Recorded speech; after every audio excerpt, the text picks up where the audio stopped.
What is up, ladies and gentlemen? Welcome back. My name is Kreepers. I'm here today to talk about the newest patch 2.03 for Paladins Futures End. And in today's video, I'm only going to be talking about balancing, bug fixes, polishing and so on. Why? Well, because today's stream that was supposed to be a showcase, apparently they changed it at last second and decided to go only with the hunt and actually leave skins, Atlas, and even the battle pass for tomorrow. So there is going to be a stream tomorrow by their end, which I am going to be doing a live reaction just like I did today. So if you want to check that out tomorrow, don't forget to tune in. Again, it's going to be around 1 p.m. ET, all right, EST, so Eastern Time. For me, it's going to be around 6 in the afternoon. I'm in Portugal, just so you can have sort of an idea. If you do not know at what time that is, you're going to have to go and check it out on Twitter. Leave the notifications on for their page, because they usually post 1 hour before the stream, okay? So you can then know that. And if you come into my stream, what's going to happen is that I usually stream on YouTube, which they don't. So people who don't go on to Mixer or Twitch will have an opportunity to actually go and see the stream. So let's cut right into it. As for an overview, as I said, they are really trying to focus as much as possible on Paladins, making it a better game. So the showcase will be tomorrow and not today. And today we're all going to be talking about bug fixes and so on. So the hunt, pretty much. Let's go.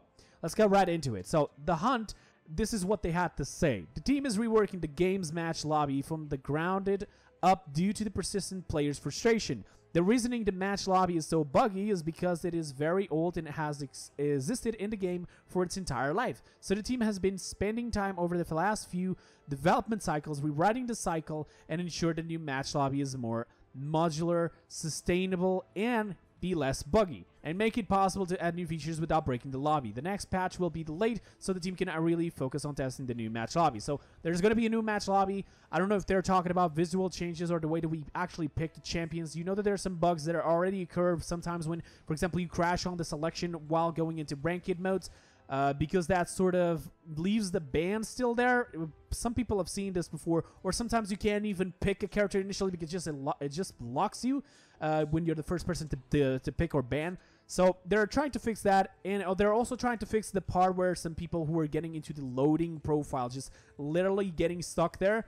They're pretty much trying to fix it. They found out that it's something related to region, apparently, so that's going to be fixed as well. And they also said they also found during trying to fix this same problem of the loading profile that there was a bug that was causing crashes on all different platforms, and that they found out what it was. So there's going to be a better system from now on with less crashes. So that's actually pretty good.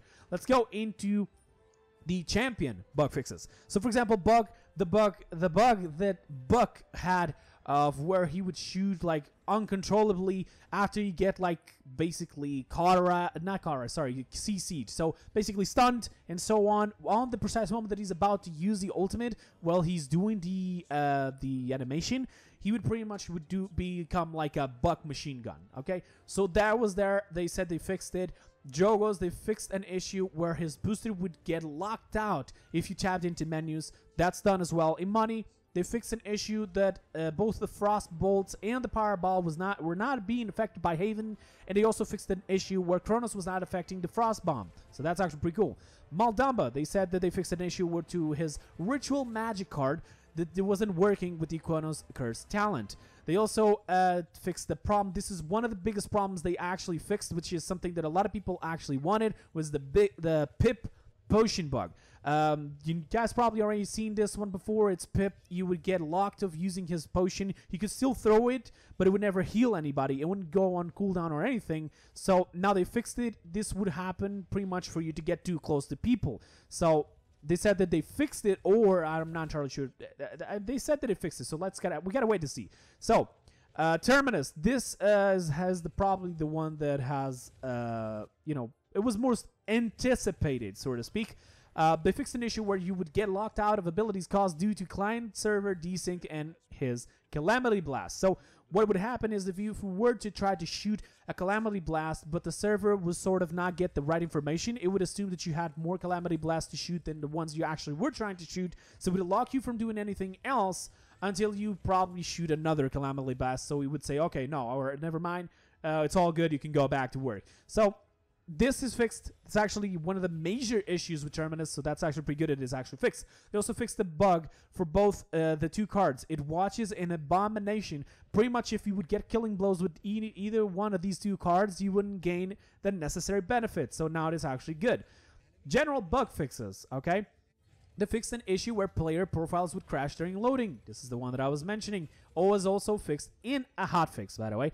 They optimized the shooting range loading time so players can now load into it faster because it was loading in really slow. Actually pretty true. Fixed an issue where players can't jump when the scoreboard is open. Now it's fixed. You can actually jump. People thought it was actually not on purpose. Now it actually, you know that it's actually a bug.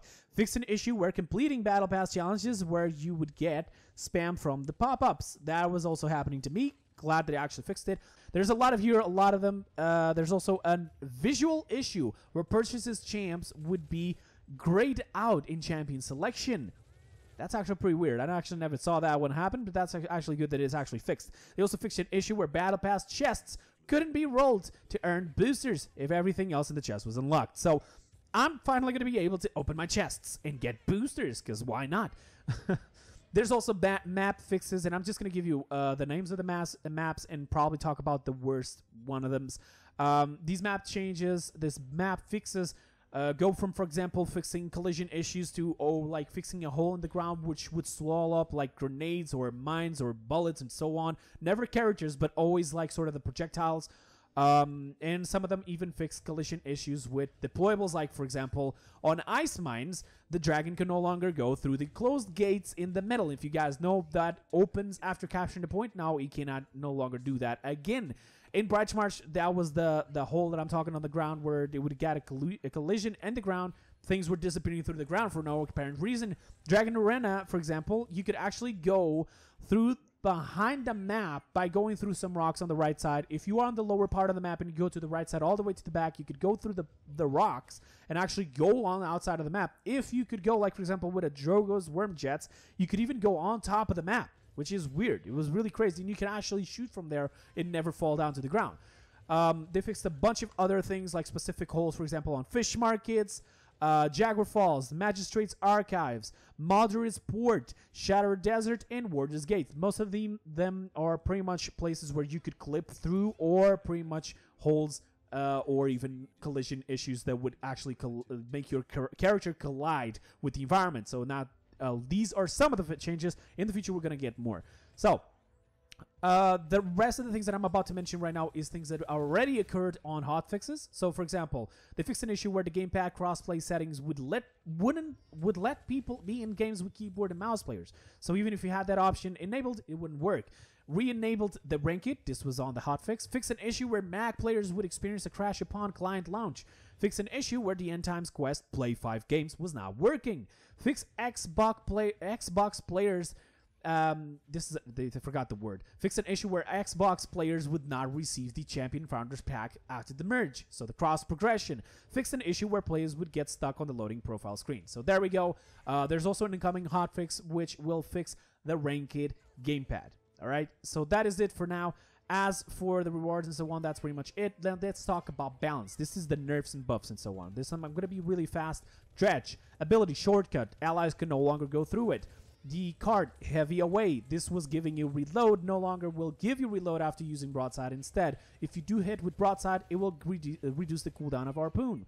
Fernando, Hot Pursuit. The Hot Pursuit now, instead of doing what it was doing right now, because it was changed, it was now increasing the speed of the projectile. It will go back to its former state, which will grant you speed for enemy hits during 3 seconds, but it will have an internal cooldown of 10 seconds. As for Grover, they reduced the healing a little bit in the time for Rampant Blooming, which is the talent. So instead of actually getting additional 160 health, it will be 150, and instead of being for each second for a duration of 4 seconds, it will be 3 seconds only. Their Gentle Breeze, for example, that was giving allies speed after using the Blossom, being healed by Blossom, is actually now being reduced. The amount of speed is actually being reduced it starts off with 5% and going to a maximum of 25%. So that's actually pretty good.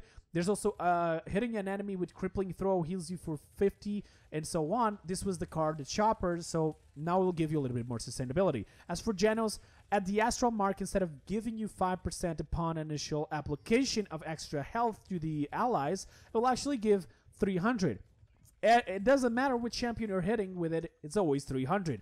I know that a lot of people may think that this is bad, but it's not. It's actually a huge buff. I sort of did the math. I don't think there's many champions out there that will actually lose a lot of health to it. You're going to be able to heal flanks, damages, and supports with a lot more, and even some tanks, actually, so that's actually pretty good. As for Koga, he was sort of changed. He was more nerfed than buffed, to be honest. His only buff was actually his submachine gun clip size was actually reverted to 70 bullets instead of 60. As for the nerfs, the Dragon Fangs, the talent that was consuming your health instead of your energy, it was consuming 200 initially. They changed it to 150 per second. Now they changed it back to 200 so it to be more lethal, so you won't use it as much. The Alkite claws, the claws themselves, you know, the weapon, the claws, it also reduces the projectile size. This also requires a lot more skill to hit shots, and for those people who are complaining about it, you really don't know what you're complaining about it. It's actually really good. Koga was really annoying, although I do know that a lot of people were not able to counter it because they didn't know how to counter it. Well, now you get a little bit heads up, little help for you who don't know how to counter it. So that's done. Makoa, Leviathan was actually nerfed, and instead of giving you 1,200 increased health, it will give you only 600. Now, the CC is still there, and I know a lot of people are going to complain saying, hey, I wanted all the full health. A lot of people were using Leviathan, especially on competitive. This way, people will be forced to use other things. We already lost firing line for Khan, so actually forcing players to use the tanks differently, it's not a bad thing. All right, tanks are really hard to balance. Just changing this little extra health on Leviathan may actually change the way the people play for Makoa, and may actually end up playing with other talents. So we gotta have to wait and see. And now the final and the bestest change of this entire balance, Moji. Both her left attack and her right attack will have increased speed. The left attack, the familiar spit, will be faster, the animation that it does. It will only deal 100 damage now instead of 250. But the right head will actually shoot faster. It will shoot 20% faster. And the marks, when you hit a full mark now, a full magic 10 stack mark, will actually deal 1,000 damage instead of 775. So you'll be doing like more damage with the full mark, okay? You're going to do 1,000 instead of 775, and you'll deal less damage with the normal left head, which is the little projectile that the left head throws, alright? You're going to deal less damage with that, but you can deal with more damage with the stacks, and also it would only deal extra bonus damage if you do have 8, 9, 10 stacks on the enemy that you're hitting with the left head, which is the familiar spit. So it will be faster and it will hit stronger. It won't have any boost damage on the first initial marks, so this forces people to actually be more precise when hitting the left head instead of just spamming both heads, because this was also one of the main issues with Moji, that people weren't focusing on doing what Moji was intended for, which is actually putting full marks and then hitting them. People were just spamming both heads and never getting any return from it because you weren't really being, you know, rewarded from actually doing that. So people said that Moji was bad. Now with this change, they still require a little bit of, you know, skill, because you still need to hit that max stacks, but at the same time, it will actually reward you more if you actually do it. So that's actually pretty good. So that is pretty much it for balance, bug fixes, and so on. Now there's only one final thing. This is on Reddit. You guys can actually go there. It was actually posted by the technical director of Evil Mojo. All right, he is now the head executive producer. All right, he was the technical director of Paladins a couple of weeks ago. He was actually promoted to that, but yesterday he went now to head producer. All right, this person, this new executive producer, he did a post back on Reddit. He said it himself that it's me. It's on my own initiative that I'm doing this, and I'm explaining why I'm here now. He explained it that he, back on OB64, he left. It broke basically his spirit, and so he moved on to other positions in the company. All right? now recently decided, you know, I'm going to return to Paladins. I'm actually going to help it. Pretty much maybe because of the Harris change. In case you guys don't know about that change, Harris has stepped away, has pretty much the CEO of Harris. He's still a main head back on the console, all right? So he's the majority owner of Harris Studios, but he's no longer on that, you know, that high committee place where he's the one who takes all the shots. He does take the shots of probably the most important deals, but not every single deal. So most of the things will now be done by now this person, Chris, and also Stu, which actually was the new CEO. So these are the three new main figures to Paladins, and hopefully they will fix Paladins as people want it. So he said that he's now actually working there, and he's going to be delaying some patches of content in order to only focus on bugs. Now, I already know that a lot of people are going to complain, oh, but I wanted skins, I wanted characters, I wanted so on. But do you remember that you also claimed that you wanted, you know, a better polished game? Well, that's what they're doing. So that is pretty much it. You can go and check out that Reddit post of everything he said. He even said about the pip bug that, you know, he had a team fixing it as we speak. He answered most of the people that commented on that Reddit post. I'm going to leave the link in the description for you guys to actually go there and talk to him if you want to. He's answering pretty much everybody. So, yeah, go there, read what he has to say.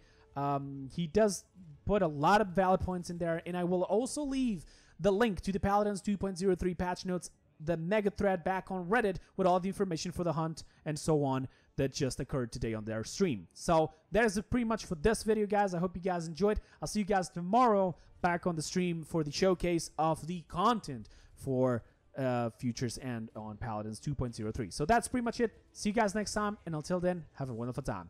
Bye-bye, guys. See you next time.